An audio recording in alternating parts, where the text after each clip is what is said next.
Walgreens. I looked up and found the new movie style Venom from the VenomPool Wave. Walgreens gets their figures in totes, not in shipping boxes like Walmart, so you can see where it's rubbed against the top of the tote. So not that it doesn't concern me much, because I'm going to open this up and throw the packaging away, but see that bother some people. The packaging is really nice. You have the Venom logo on the top of the box. Looks like a nice render from the movie on the side of the box. It would be nice to have a larger, clearer picture of that. But, the Venom logo on the bottom of the box. It looks like some of the symbiote taking over the box. The Hasbro logo. Warning! +4. On the back of the box, you get a nice photography of the figure inside. You also have the bio in multiple languages. You can pause it here and read the bio. On this figure, it doesn't come with any Build-A-Figure parts, so it doesn't show any of the figures in the Wave. This figure is pretty much a standalone figure from the Wave. So, yeah, let's crack this open and take a closer look.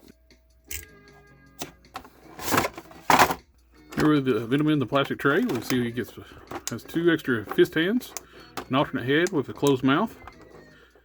Comes packaged with claw style hands. Let's get Venom out of the tray and take a closer look.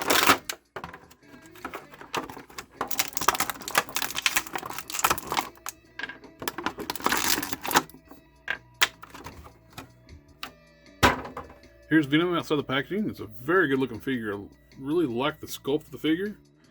The proportions look really good. Closer look at the body. There's a really nice texture on it. The veins, painted on veins, they're not actually sculpted on, they're just painted.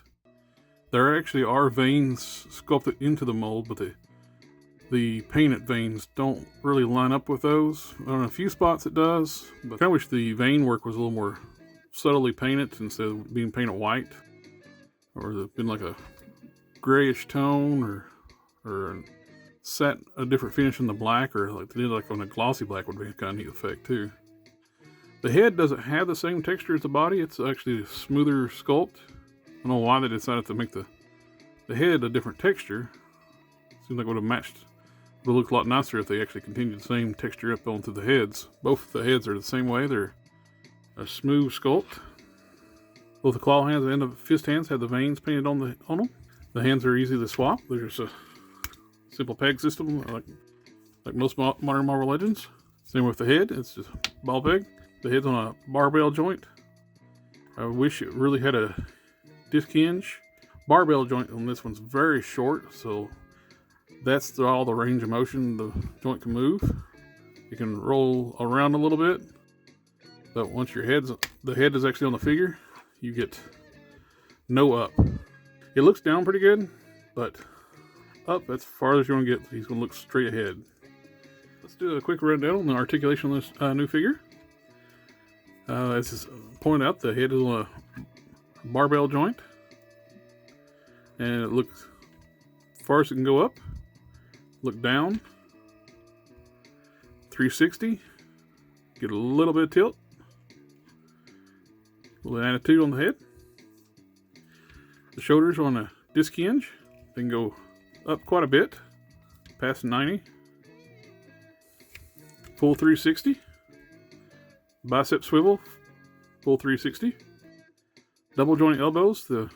For bulky arms, the arms will go all the way up against the fold all the way up. Hinge and swivel wrist on the pegs, and full 360, and they're hinged. The torso is quite a bit different from normal Marvel Legends. It doesn't have a standard ab crunch. It's got an upside down ab crunch and a diaphragm joint. The diaphragm joint allows for a lot of movement. Now go back, forward, and rotate side to side. That's instead of a waist twist, you have your twist in the upper diaphragm. Now do a full 360.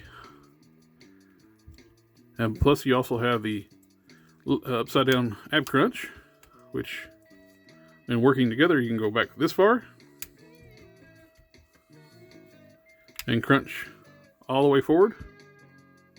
The hips are on standard ball joints. You can kick all the way up to here, out that far. There's a thigh swivel, full 360, double joint knees,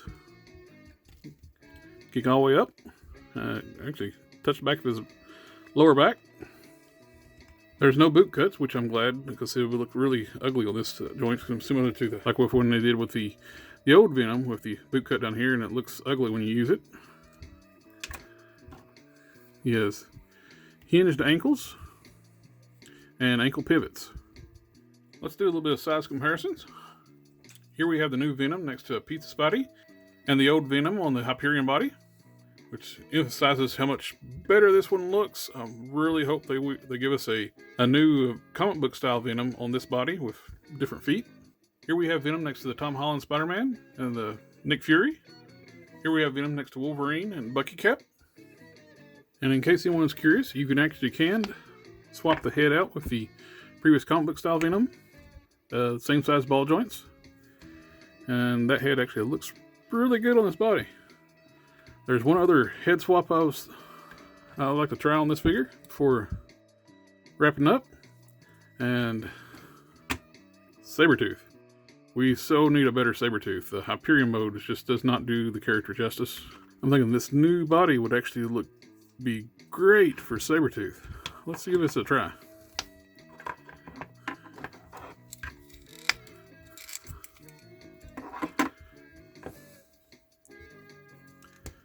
Okay.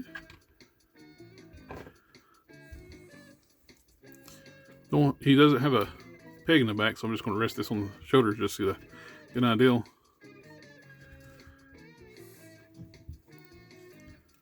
That looks really good on this body. And that's actually so much better looking scale-wise for Sabretooth than the Hyperion mode ever was. I really like the texture too. It really kind of works for a Sabretooth. I might be making a Sabretooth out of one of these. I originally was just going to pre-order this figure, and I just happened to run into it at Walgreens the other day. It's kind of too hard to pass up. And I have another one on pre-order at Amazon, and I was debating about canceling the pre-order for take a look at the review, but I really kind of want to get this because I think this would be a great base for some future customs, or it's just all around nice, so nice a figure. I don't know, it might actually have a second one. There's one. It's a great looking figure. I highly recommend. Even if you're not into the MCU figures, it's just a great figure all around. Love the articulation. A lot of people were talking about having a butterfly joint, but his shoulders are so bulky. I don't know if they could actually done a butterfly joint and keep it looking nice. A lot of times when they do the butterfly joint, they give them little tiny shoulders. I like the bulk of the shoulders, and a bigger shoulder makes the arms look more beefy and allows you to put a bigger bicep. Like on the Warpath figure, the shoulders are tiny, and they couldn't make the biceps bigger because of the smaller shoulders. This is a great figure, and I highly recommend it. It's going to make a great addition to my collection shelf. And I hope you all enjoyed the review, and I'll see you all next time.